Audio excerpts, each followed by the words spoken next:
जहां पे मैंने मोलिब्डेनम ऑक्साइड को 500 से 600 डिग्री सेल्सियस पर 10 से 20 बार के साथ कहा है कि एरोमेटिक बनाने का काम आता है एल्केन के। जब आप इस लेक्टोन की बात करोगे, ये जो आपको साइक्लिक एस्टर मिल रहा है, तो H3O+ ने पक्का एस्टरिफिकेशन कराया होगा, और पक्का अगर एस्टरिफिकेशन कराया होगा तो मैं यहां पे कह सकता हूं कि यहां पे पहले H होगा, यहां पे OH होगा, यहां पे नीचे CH3 होगा, यहां पे CH3 होगा। NaHSO3 dilute HCl sodium bisulphite test shown by mainly aldehyde and methyl ketones. तो अगर मैं यहां पे पहले कंपाउंड का आंसर करूंगा तो ये मेरा बन जाएगा OH, ये मेरा बन जाएगा आपका। अगली रिएक्शन में डायबल HCN को CHO में कन्वर्ट करने के काम आता है, बेस्ट है, कोई दिक्कत नहीं है। जय हिंद बच्चों, स्वागत है आपका 900 सवाल की अगली सीरीज में। आज मैं आपको carboxylic acid and it's derivative के कुछ अच्छे क्वेश्चन कराने वाला हूं। आज थोड़ा सा क्वेश्चन का लेवल टफ हो गया, आप लोगों ने सॉल्व करे होंगे तो देख लिया होगा। तो देखिए कैसे कैसे क्वेश्चन हैं आज। कार्बोक्सिलिक एसिड और डेरिवेटिव को जब जब मेंस ने पूछा है तब तब उसको अल्डिहाइड कीटोन के साथ मिक्स कर लिया है। तो अल्डिहाइड कीटोन के साथ मिक्स करके यहां पे जो पहला चीज पूछा है वो पूछा है एडिशन ऑफ CN-, यानी कि जिसको आप साइनोहाइड्रिन फॉर्मेशन के नाम से जानते हो। तो CN- यहां पे जाके न्यूक्लियोफिलिक एडिशन रिएक्शन दिखा देगा और पाई बॉन्ड को ओपन करा देगा। तो क्या बनने वाला है यहाँ पे बन जाएगा बेंजीन, यहाँ पे बन जाएगा क्लोरो, यहाँ पे बनेगा आपका CN, यहाँ पे बन जाएगा आपका O-, ऐसा बन जाएगा। अब O- पे जब तुम EtOH H3O+ डालोगे तो यहाँ पे क्या क्या और पॉसिबिलिटी हो सकती है। तो आपको ये दिख रहा होगा कि H3O+ से O- प्रोटोनेट हो जाएगा, और O- से H3O ये O- अगर प्रोटोनेट हो जाएगा तो साथ में हाइड्रोलिसिस ऑफ साइनाइड भी सोचना चाहिए। और हाइड्रोलिसिस ऑफ साइनाइड अगर सोचना चाहिए तो मैं ये कह सकता हूं कि यहाँ पे क्लोरीन है, यहाँ पे COOH है और यहाँ पे OH है। ऐसा करके अल्फा हाइड्रोक्सी कार्बोक्सिलिक एसिड बनना चाहिए, जो कि कुछ कुछ ऑप्शन में नजर आ रहा है। लेकिन साथ में ET 1 2 3 4 5 6 7 you want to make benzene, तो डेफिनेटली आपको अल्केन का पुराना जेई सेंचुरी का वीडियो अगर याद आ रहा हो तो वहां मैंने एरोमेटाइजेशन का जिक्र किया है। यहाँ पे मैंने मोलिब्डेनम ऑक्साइड को 500 से 600 डिग्री सेल्सियस पर 10 से 20 बार के साथ कहा है कि एरोमेटिक बनाने का काम आता है एल्केन के। तो ये काम कौन करेगा? ये काम Cr2O3 ये भी कर सकता है। पहले स्टेप में ये CrO2Cl2 बिल्कुल नहीं करेगा, ये बिल्कुल नहीं करेगा, ये भी एरोमेटाइजेशन करता था। मींस में यहाँ पे बहुत अच्छी चाल के लिए मैं दोनों को अगर एरोमेटिक मान लूं तो 1 और 6 को कंबाइन करके ऐसा बनाने वाला हूं। इसके बाद इस स्टेप में डाला है CrO2Cl2, इसमें भी डालना है CrO2Cl2। ये है बच्चों इटार्ड रिएक्शन, जिसमें बेंजीन से कनेक्टेड CH3 को कार्बोक्सिलिक एसिड में कन्वर्ट कर देते हैं। तो यहां पे ये हो जाएगा आपका COOH, ये हो जाएगा आपका बेंजीन। इसके बाद NaOH डाला है, और अगर NaOH डाला है तो NaOH के बाद H3O+, ये क्या करेगा? तो ये करने वाला है, यहां पे कट लगाना है, इटार्ड रिएक्शन। तो ये जो CrO2Cl2 डाला है ये है बच्चों इटार्ड रिएक्शन। इटार्ड रिएक्शन में इसको क्या करने वाले हैं? इसको अल्डिहाइड में कन्वर्ट करने वाले हैं। और अल्डिहाइड में जब आप NaOH डालोगे तो this is nothing but Cannizzaro reaction, जिसमें COO- Na+ रहेगा, और एक का ऑक्सीडेशन और एक बार रिडक्शन में बन जाएगा CH2OH। बाद में H3O+ से क्या करने वाले हो? H3O+ से H+ प्रोटोनेट कराने वाले हो, तो आपको Q और R मिल जाएगा। और Q और R मिल जाएगा तो Q और R जैसे होंगे वो तो आपको दे रखे हैं, तो ऐसे तो ऑप्शन नंबर A और D दोनों सही होने चाहिए। तो मेंस ने यहां पे कहा है कि यहां हीट तो है लेकिन प्रेशर नहीं है। यहां पे प्रेशर मेंशन किया है कि 20 atm है, तो आप एग्जैक्ट कंडीशन ऑफ एरोमेटाइजेशन के लिए जाएंगे। इस वजह से D छोड़ के आप कौन सा आंसर करने वाले हैं? A आंसर करने वाले हैं। ये मेंस ने पूछना चाहा। इसके बाद क्या है?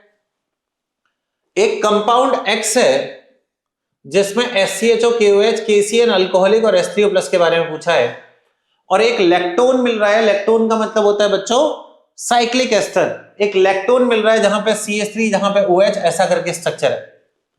इसमें जब आप इस लेक्टोन की बात करोगे, ये जो आपको साइक्लिक एस्टर मिल रहा है, तो H3O+ ने पक्का एस्टरिफिकेशन कराया होगा, और पक्का अगर एस्टरिफिकेशन कराया होगा तो मैं यहां पे कह सकता हूं कि यहां पे पहले H होगा, यहां पे OH होगा, यहां पे नीचे CH3 होगा, यहां पे CH3 होगा, यहां पे आपका OH होगा और यहां पे आपका क्या होगा, C डबल बॉन्ड OH होगा, ऐसा करके होगा।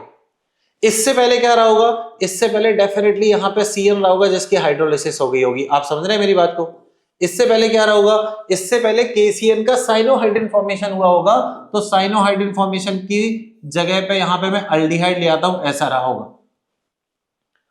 HCHO के साथ जरूर यहां आप फील कर पा रहे होंगे कि इधर अनाइन बनेगा जिसने HCHO पे न्यूक्लियोफिलिक एडिशन रिएक्शन करी होगी, तो इस जगह अनाइन होगा, इस जगह आपका HCHO होगा जिस पे NAR करके ये बना होगा जो ऊपर है। अल्डोल रिएक्शन की बात चल रही है, तो आपको यहां पे कंपाउंड X बताना है। कंपाउंड X ये नहीं हो सकता, और यहां पे अगर मैं इसकी बात करूंगा तो कंपाउंड X ये नहीं हो सकता, ये आपका CHO CH2 CH2 CH3 ऐसा कंपाउंड X नहीं हो सकता।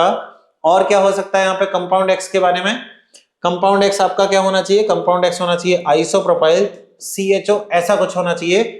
और ऐसा जो ऑप्शन है, ऑप्शन नंबर A है, D नहीं। ये क्या है, CH3 जो कि यहां पर है, ये है आपका CH जो कि यहां पर है, ये है आपका CHO जो कि यहां पर है, इसलिए इस क्वेश्चन का आंसर A हो जाएगा। आ रही है बात समझ में? नेक्स्ट देखिए, इसमें पूछा है number of compound of the following which will not dissolve in cold NaHCO3। इसमें डिसॉल्व ना हो and NaOH solution, but will dissolve in hot aqueous NaOH solution. तो सबसे पहले तो ये समझो कि NaCO3 कार्बोक्सिलिक एसिड के साथ रिएक्शन करता है, तो मैं कहूंगा ये तो डिसॉल्व हो जाएगा, कार्बोक्सिलिक एसिड है। NaCO3 वाला which will dissolve in cold NaOH and NaOH। अब NaOH की कौन सी रिएक्शन होती है, एसिड बेस, तो ये फिनॉल के साथ भी डिसॉल्व हो जाएगा, ये फिनॉल के साथ भी डिसॉल्व हो जाएगा। तो हमें ऐसे आंसर नहीं चाहिए, यानी कि हमें चाहिए कि जो डिसॉल्व ना करें। तो हमारे ये आंसर नहीं बचे, हमारे ये आंसर नहीं बचे, हमारे ये आंसर नहीं बचे, क्योंकि हमें चाहिए थे not dissolve in cold NaHCO3 but will dissolve in hot NaOH। Hot NaOH में क्या क्या होता है, एसिड बेस वाले होते हैं, साथ में SNTH रिएक्शन वाले होते हैं। तो यस, ये SNTH रिएक्शन कर सकता है, हॉट NaOH में डिसॉल्व होगा। यहां पे SNTH रिएक्शन नहीं हो सकती, नहीं होगा। यहां पे SNTH रिएक्शन हो सकती है, ये डिसॉल्व होगा, इसलिए इसका आंसर क्या आने वाला है, 2। ठीक, देखिए अगला क्या है। अगला है कि एक आपको सैलिसिलिक एसिड दे रखा है, जिससे एक बार आपको यहां पे एस्टरिफिकेशन कराना है और एक बार आपको यहां पे एस्टरिफिकेशन कराना है। प्यारे बच्चों, ये एक बहुत फेमस सा कंपाउंड है जिसमें हम एस्पिरिन बनाना सीखते हैं, और एस्पिरिन बनाने के लिए हम क्या करते हैं, एसिटाइलेशन करा लेते हैं। और एसिटाइलेशन कराने के लिए हमें क्या करना होता है कि ये कम न्यूक्लियोफिलिक होता है, ज्यादा न्यूक्लियोफिलिक होता है। अब ये जो ज्यादा न्यूक्लियोफिलिक होता है वो यहां पर अटैक करके SNTH रिएक्शन करा देता है। तो ऐसा करने के लिए ये तो गलत ऑप्शन है, यही 2 ऑप्शन है जिसमें ऐसा हो रहा है।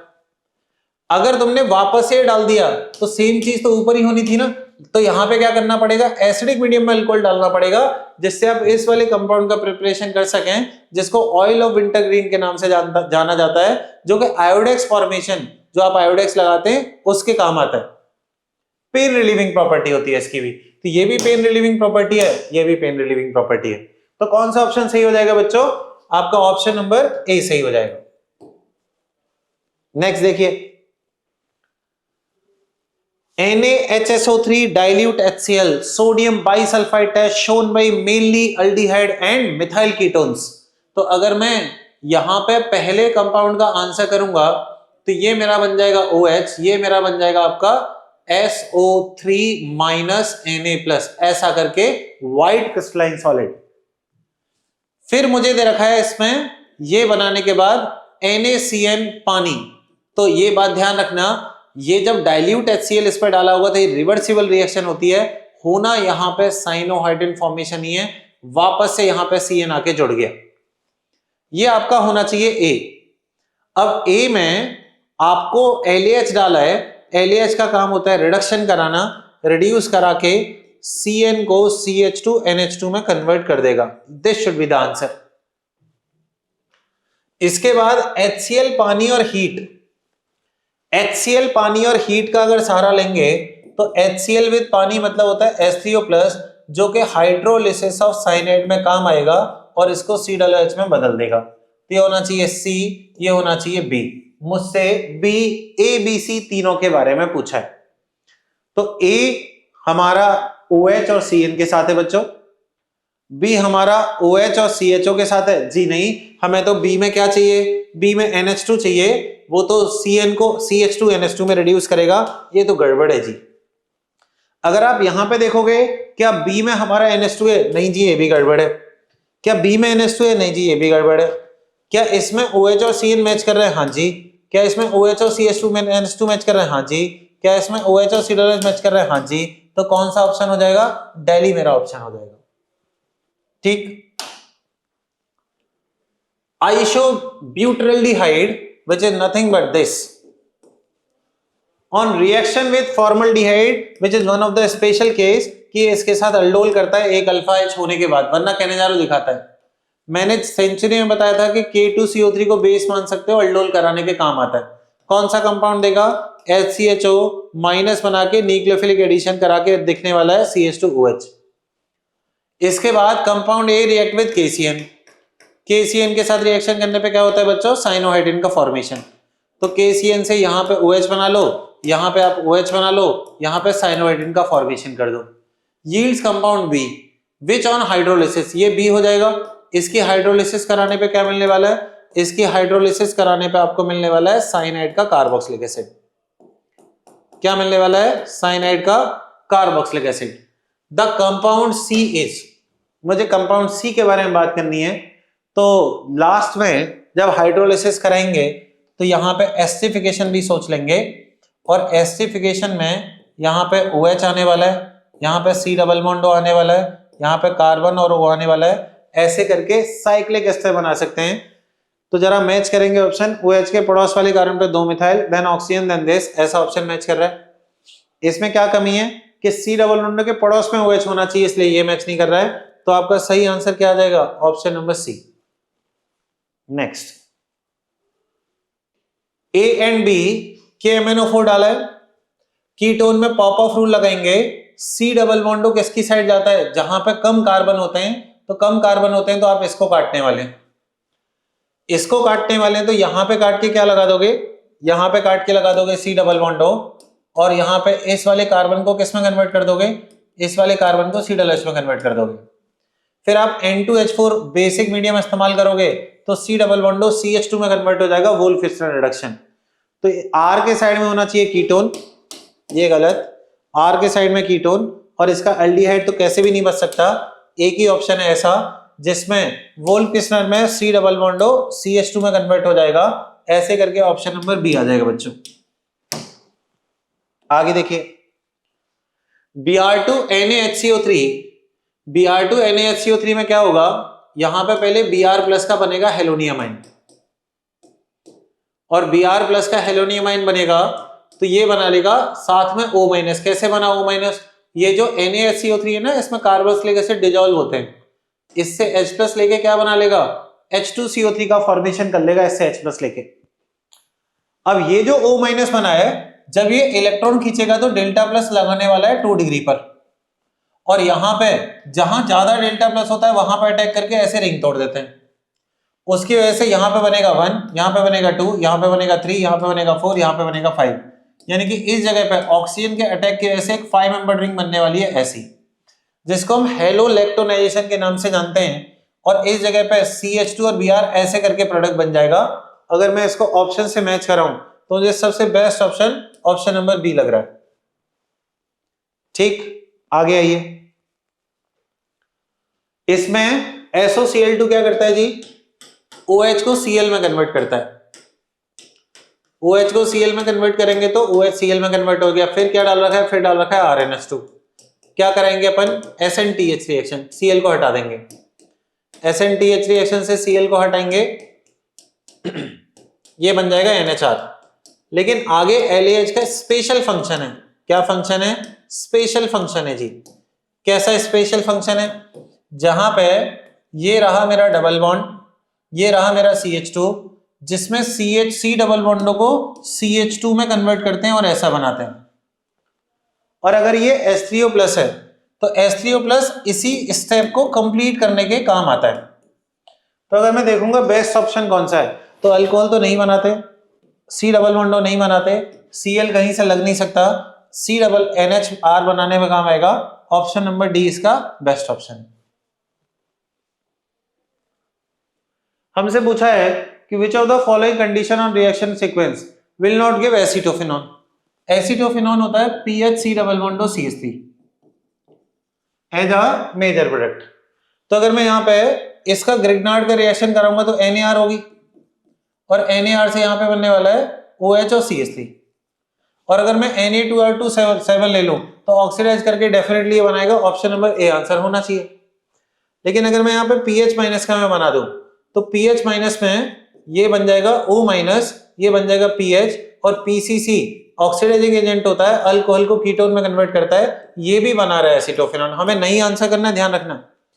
अगर मैं यहाँ पे 2 मोल ग्रिग्नार्ड के लेता हूं तो 2 मोल लेने की वजह से पहली बार में SN2TH से बनेगा PHC डबल बॉन्ड CH3, और अगला मोल न्यूक्लियोफिलिक एडिशन रिएक्शन करके क्या बनाने वाला है, O माइनस CH3 NCH3। इससे नहीं बन रहा जी। और इसमें अगर कैडमियम सॉल्ट डाल देते हैं तो ये दोनों रिएक्शन करके आराम से क्या बनाते हैं, CH3 whole twice CuR2CD। R2CD बहुत वीक ऑर्गेनोमेटेलिक कंपाउंड है, सिर्फ SN2TH रिएक्शन तक कराता है, NaR नहीं करा पाता, और SN2TH रिएक्शन तक कराता है तो एक बार रिएक्शन होकर खत्म हो जाएगी, आगे रिएक्शन नहीं होगी। इसलिए सी इसका आंसर है, जो कि क्या नहीं देगा, एसीटोफिनॉन। ये एडवांस 2023 में भी पूछा गया सवाल। क्या पूछा गया कि R2CD कीटोन बनाने के काम आ सकता है कि नहीं आ सकता, तो आ सकता है ना, क्योंकि आगे रिएक्शन नहीं करेगा। समझ रहे हो आप लोग। अगला क्वेश्चन हमसे पूछा है कि which one of the following reaction does not represent the correct combination of substrate and product. तो H2PDBSO4 ये आपका रोजनमैन रिडक्शन है, COCl को CHO में कन्वर्ट करने के काम आता है, बिल्कुल सही रिप्रेजेंट कर रखा है। हमें डज नॉट बताना, ध्यान रखना। अगली रिएक्शन में डायबल H CN को CHO में कन्वर्ट करने के काम आता है, बेस्ट है, कोई दिक्कत नहीं है। ये भी डायबल H होता है, एस्टर को CHO में कन्वर्ट करने के काम आता है, बहुत सुंदर। लेकिन ये एक स्ट्रॉन्ग ऑक्सीडाइजिंग एजेंट है, 1 डिग्री अल्कोहल को किस में कन्वर्ट करेगा, कार्बोक्सिलिक एसिड में कन्वर्ट करेगा। इसलिए ऑप्शन नंबर डी गलत है, और हमें गलत ही बताना है, इसलिए डी इसका आंसर हो जाएगा। सिंपल क्वेश्चन है। Next, in the given reaction number of chiral carbon in the product. अगर मैं प्रोडक्ट में कायरल कार्बन गिनूं तो यहां पे सबसे पहले OET माइनस, अगर OET minus acid base reaction कराएगा तो यहां पे एनाइन बनाएगा, और ये एनाइन 1 2 3 4 5 6 ये यहां पे अटैक करके SN2TH रिएक्शन कराने वाला है, और SN2TH रिएक्शन कराएगा तो 6 मेंबर रिंग बनाने वाला है यहां पे। तो देखो यहां पे क्या होगा, ये हो जाएगा आपका C डबल बॉन्ड, ये 6th एटम है, 1 ने अटैक किया है, 2 पे आपका डबल बॉन्ड हो जाएगा, ये 3 है, ये 4 है, ये 5 है, और यहाँ पे 5 मेंबर रिंग ऐसी है, और जिस पे अटैक हुआ है उसके पड़ोस में आपका CH3 है। अब आपको number of chiral carbon atom बताने हैं, तो एक कायरल कार्बन एटम ये है, एक कायरल कार्बन एटम ये है, ये sp2 है, बाकी सब पे 2 हाइड्रोजन है, इस पूरे प्रोडक्ट में 2 ही कायरल कार्बन एटम। ठीक, डायबल H CN को CHO में बदलता है, और OC डबल बॉन्डो एस्टर को भी CHO में बदलता है। तो यहां पे तो एस्टर को छोड़ दिया है, यहां पे किसमें बदल दिया, कार्बोक्सिलिक एसिड में बदल दिया है, कार्बोक्सिलिक एसिड इसमें CHO में बदला है, इसमें CHO में बदला है। तो डेफिनेटली अगर आपको पता है कि डायबल H CHO में बदलता है तो बहुत आसानी से आंसर आ जाएगा। HCHO NaOH कौन सी रिएक्शन है, कैनेजारो में अगर HCHO है तो इसका ऑक्सीडेशन होता है, इसका रिडक्शन होता है, ये सिंपली NaR के रेट से पता लग जाती है, और NaR के रेट से पता लग जाती है तो ये आपका अगर OCH3 है, इसका ऑक्सीडेशन, इसका क्या कराना है, रिडक्शन, तो ये CH2OH, और HCHO का ऑक्सीडेशन बनता है एसिडलो माइनस। अब अगला है CH3CH2Br विद NaH DMF। अगर मैं यहां पे इसमें डालता हूं CH3CH2Br और साथ में डालता हूं NaH, तो पहले तो H minus acid base reaction करेगा, H माइनस अगर एसिड बेस रिएक्शन करेगा तो यहां से H प्लस निकाल के O माइनस बनाएगा। इससे बेटर न्यूक्लियोफाइल ये है तो यहां पे अटैक करके SN2 करा देगा, और SN2 जब कराने आएगा तो यहां पे बना रहेगा OCH3, और यहां पे बनेगा CH2 OCH2 CH3। फिर बात हो रही है breaking of ether using HI। तो जब मैं इसको ब्रेक करूंगा और इसको ब्रेक करूंगा तो इसमें तो यहां मैं SN1 फॉलो करने वाला हूं, कार्बोटेन यहां बनाऊंगा। इसमें यहां मैं SN2 फॉलो करना हूं जिसमें यहां पे अटैक कराऊंगा। इस वजह से इसका आंसर यहां पे होने वाला है CH2I और यहां पे होने वाला है आपका OH। ऐसा ऑप्शन मुझे बहुत आराम से ऑप्शन नंबर डी दिखाई दे रहा है, जिसकी वजह से यहाँ पे OH और यहाँ पे CH2I का फॉर्मेशन होता हुआ दिखेगा। आ रही है यहां तक बात समझ में? तो देखो, जो कार्बोक्सिलिक एसिड डेरिवेटिव चैप्टर है उसमें generally esterification, hydrolysis of cyanide वाले क्वेश्चन पूछे जाते हैं। डाइवल H वाला क्वेश्चन बहुत फेमस है, जो पिछले 5-6 साल से जेईई मेंस लगातार पूछ रहा है। रिड्यूसिंग एजेंट और ऑक्सीडाइजिंग एजेंट से रिलेटेड क्वेश्चन आते हैं। आप इनको जेईई सेंचुरी में रिवाइज करके अपना मेंस का एग्जाम बेहतर तरीके से दे सकते हैं। थैंक यू बच्चों।